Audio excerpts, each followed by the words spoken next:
Okay, let's proceed to the discussion about the ethical dimensions of human existence. So I would like to uh, explain it in a simple way para masayon ra ninyo nga masabtan. So let's proceed.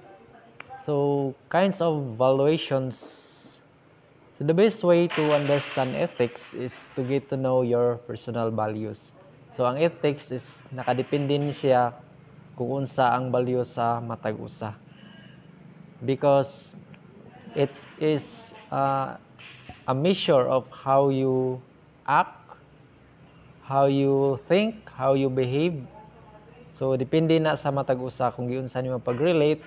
It is kanang butang, it is or kanang decision or action, it is para sa imuha sakto ba na or wrong ba na siya nga way.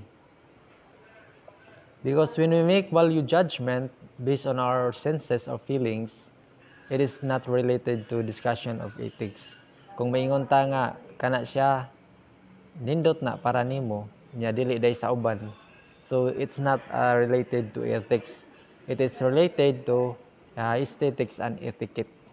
So that's one of the evaluations that we have. So ethics, it is more concerned about life and death. It is significant to human life. Nga naman, nga kung para nimo kana nga butang is makaayo nimo, and that is related to ethics.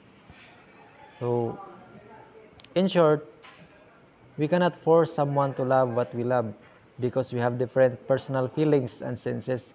Kita manggod sahay kanang daghan kita gusto ba? Unya, based ato ang own senses and feelings.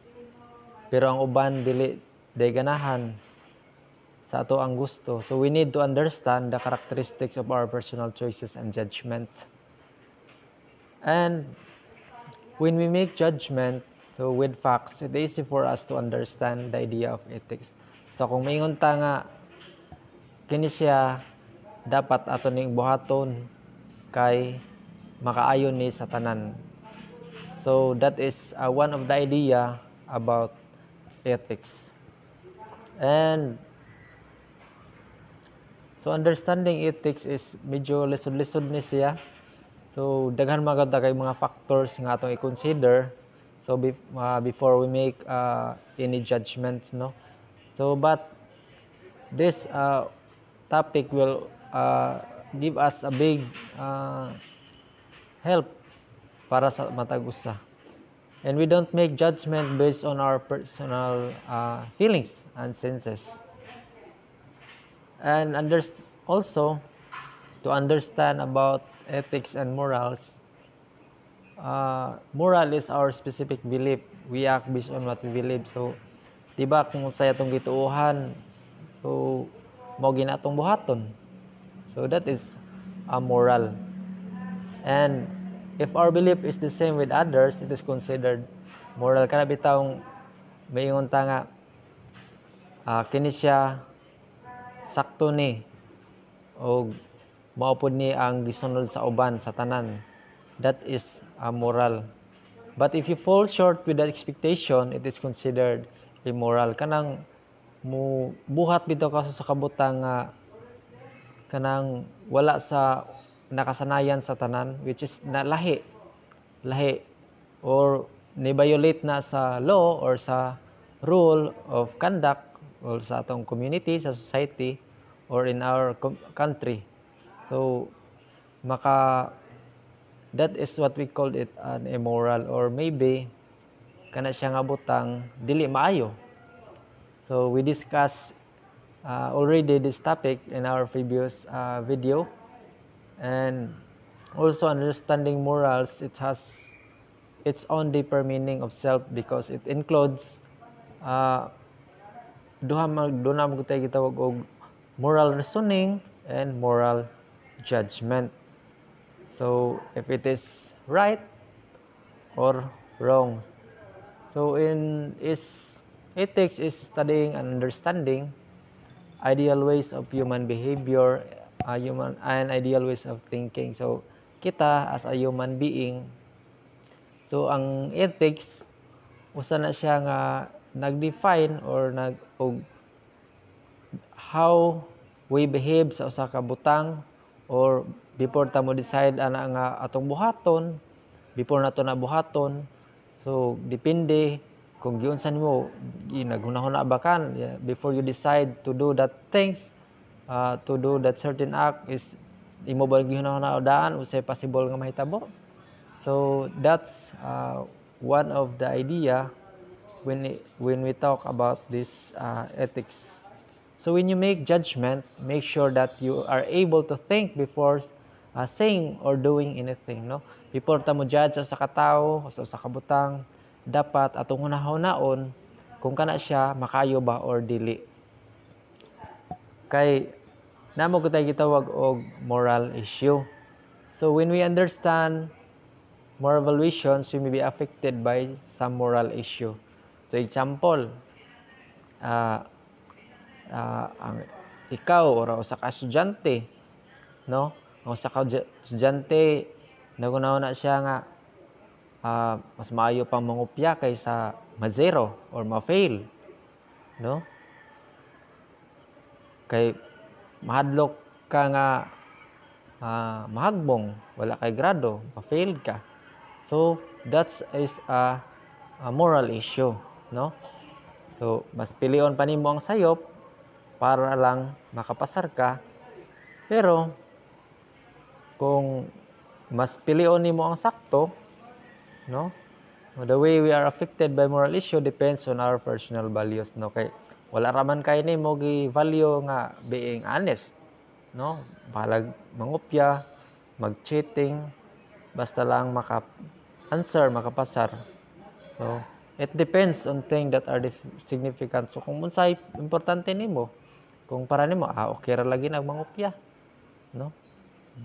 Compliance ra na. So depende. So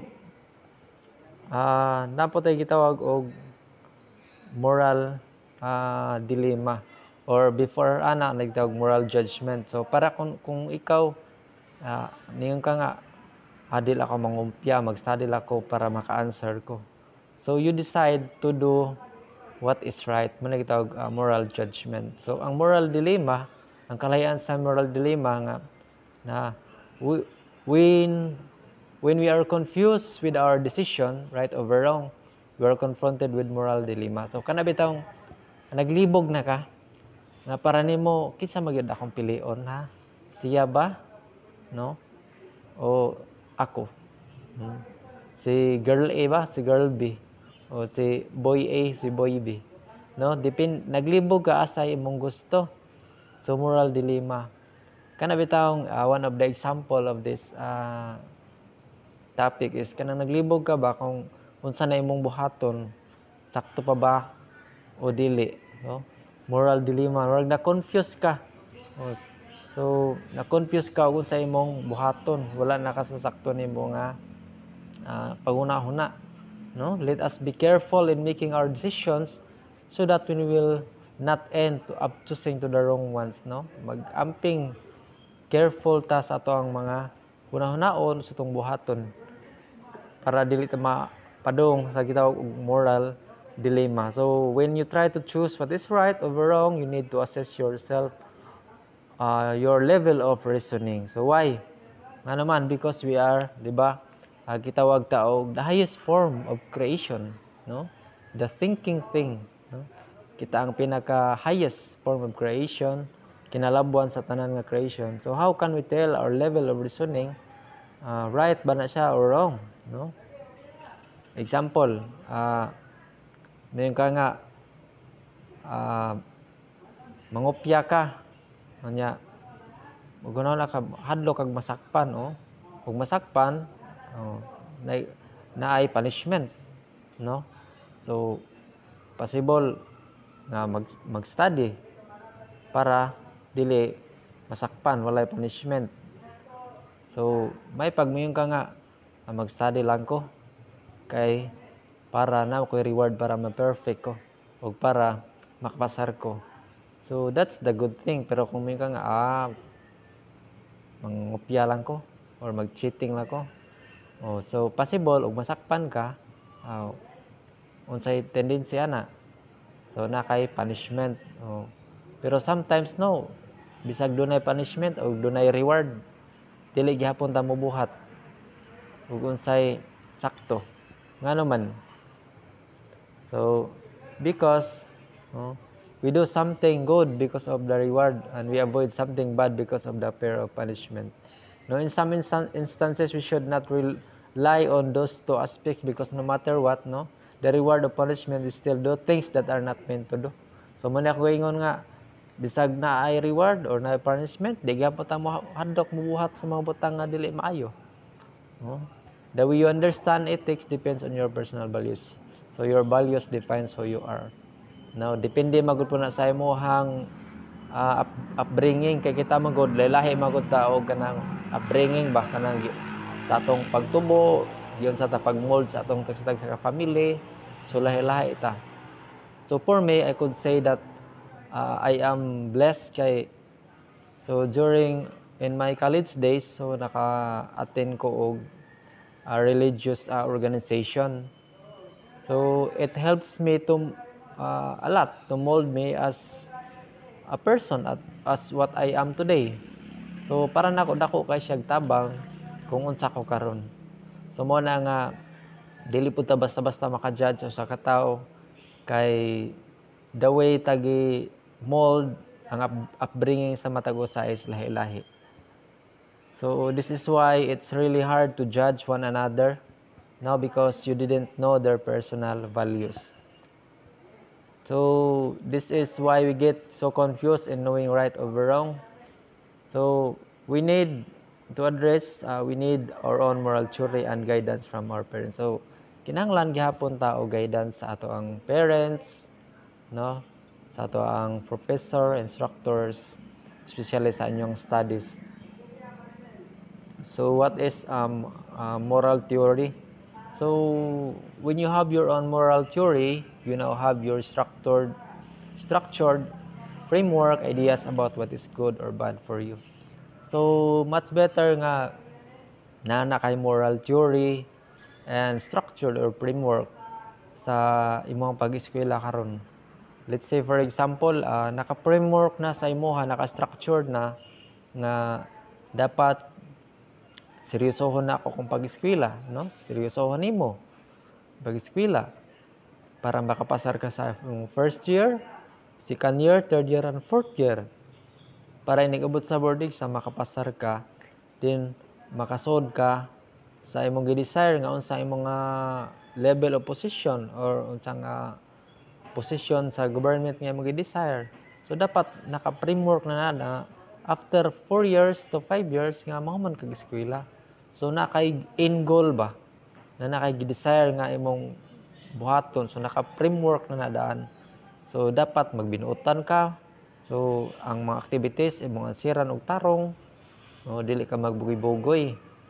Kay kung wala kay moral theory, wala kay framework, wala kay agian nga sakto. So dapat naka-align na daan as a student ang imong mga responsibilities. So sometimes get confused on our decision, no? So bisan naay angay na tong buhaton nga maunta na pero dili gid na to buhaton, it is because wala ta ma-align. So to address this situation, so naatay 3 sources of authority, no, para mo guide sa ato kung how do we act or sa atong buhaton in our everyday nga pagabuhaton. So natay gitawag og the authority of the law, the authority of one's religion, and the authority of one's culture. So kini silang tulo mo ni andako kayo og tabang sa ato. So the authority of the law, so let's say for example, so it guides our ethical behavior. Nga naman ay mga certain laws nga we need to follow. Kay kung dili ta mo follow, of course, naay mga punishment, no? Example karon nga pandemic. So mga simple lang nga atong i-follow rules kung adto ta og mga public places, malls. So we need to wear face mask, face shields. So usa sa mga laws nga atong i-follow diri sa atong school. So kung mao ta dapat naka-properly usa atong gisuot, na you wear IDs, no? Na mga certain rules and regulations that we need to follow. So bisan asa nga lugar, no? Na mga ang law, ang authority of the law usa ni nga nag-guide sa tuwa to do what is good and moral. So it gives objective set of standards to sa tanan. Importante kay nga ato ni sila nga ang law ato ning i-follow kay nga naman kung di ta mo follow so naay punishment. So especially og mo violate og mga crimes, no, naay mga punishment. So we i-discuss na sa inyo ang other subjects, no, sa major subject ninyo ang about aning law. So we have so many laws in our countries, no, in the Philippines. And the next one is the authority of one's religion. So nganong dako man kay nigtabang ning authority of religion. It guides our ethical behavior in doing the right thing and to avoid the wrong ones. It inspires us to do good things in life. So depende lahi man ta og ang uban lahi man og religion, lahi mag ang uban ay gitawag og Christians. So ako I am a Catholic Christian, no? I grow with a Catholic Christian. So for me ang religion, authority of one's religion, so dako kay na siya og tabang. So to do good things, no? To do good things in my life. So ang ato ang religion na po na sila yung mga laws. Na we need to follow. So especially when we go to the church, when we go to mass. So na yung mga certain rules and regulations nga we need to follow. So especially kung wadto ka sa simbahan, dapat naka-dress ka og best, no? Formally dress.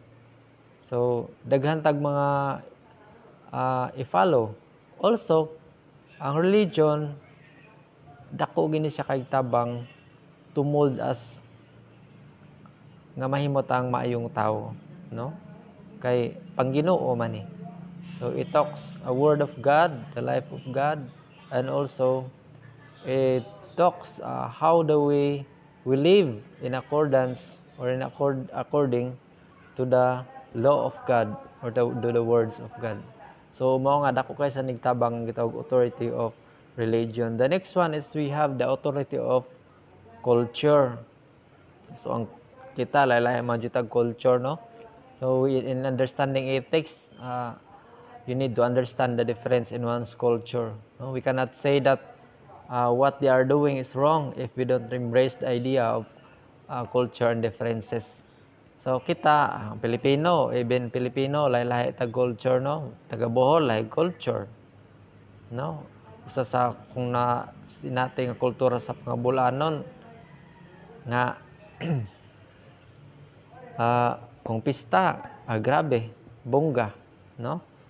So ang mga Cebuano, lahi sa daw kultura, ang mga Ilonggo, ang mga Tagalog, ang mga Ilocano.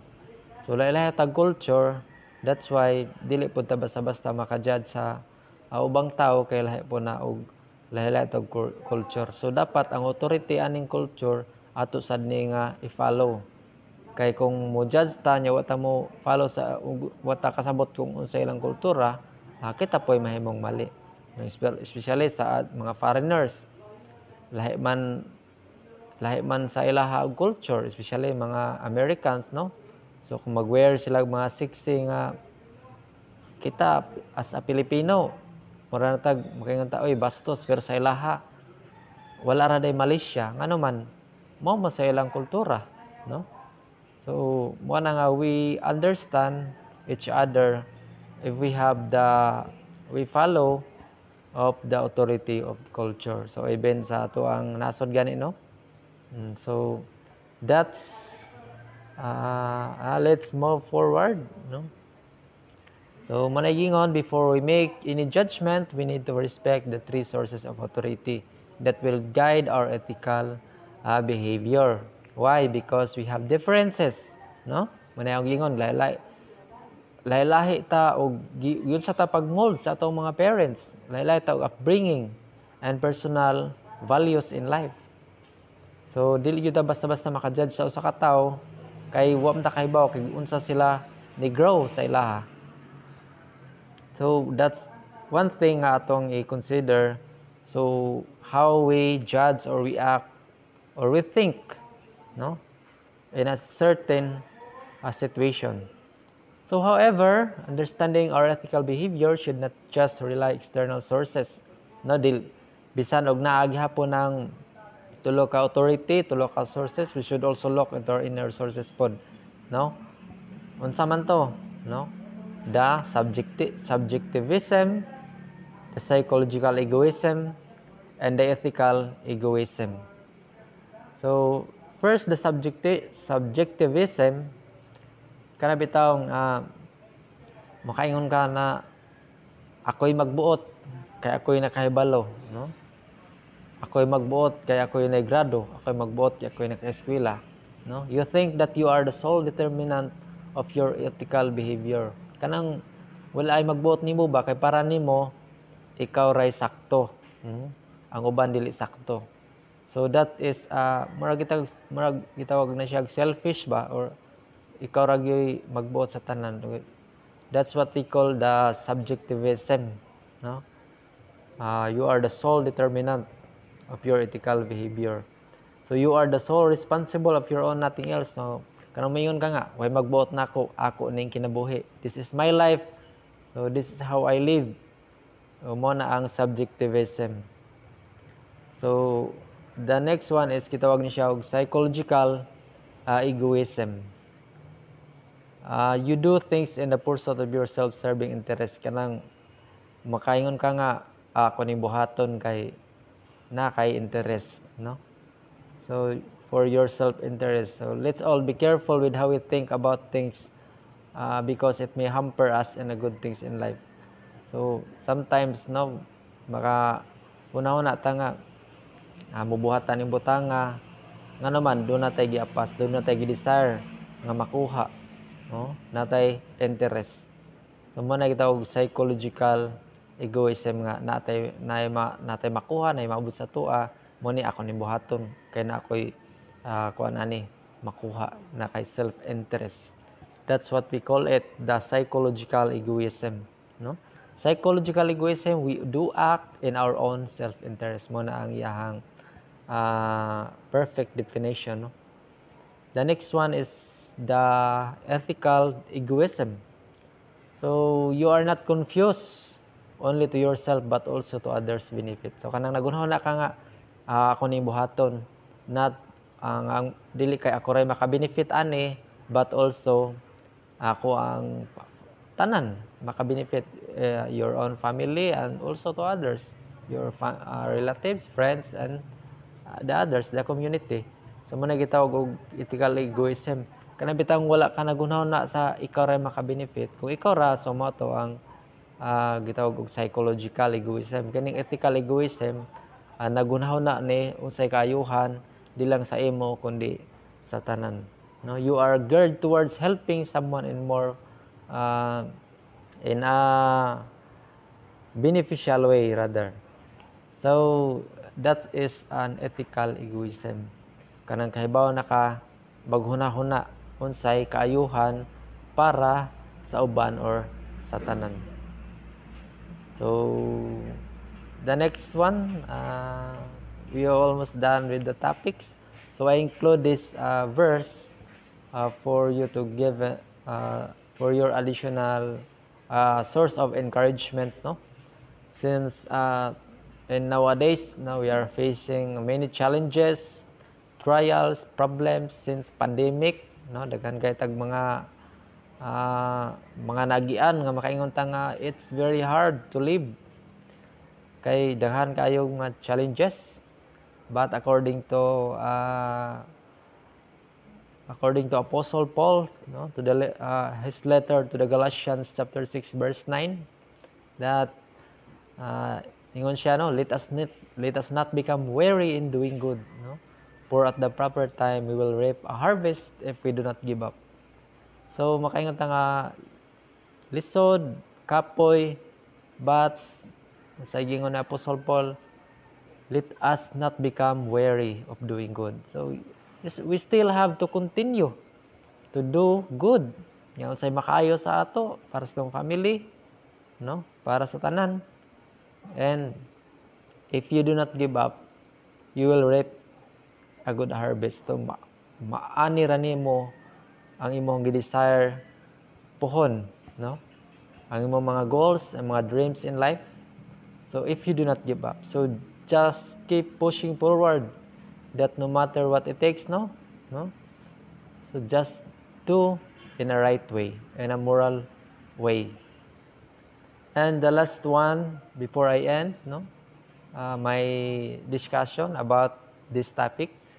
So according to the prophet Jeremiah, chapter 29, verse 11, God says, "For I know the plans I have for you, declares the Lord, plans to prosper you and not to harm you, plans to give you hope and a future."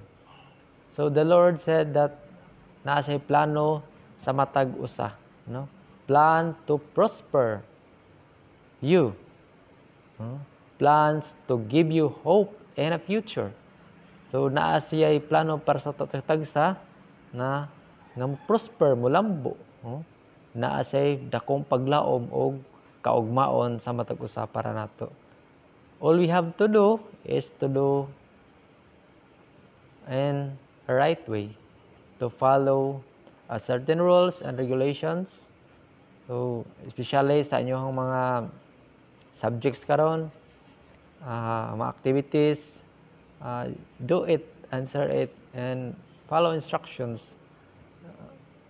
Kay maora na ang way nga makapasar mo as of na kay online class pa man ta. So I hope that you learn about this video and this discussion. So I believe nga everything happens for a reason. Just continue learnings and be happy and stay positive always, and soar high. Continue dreaming. So once again, thank you and God bless all. Bye-bye.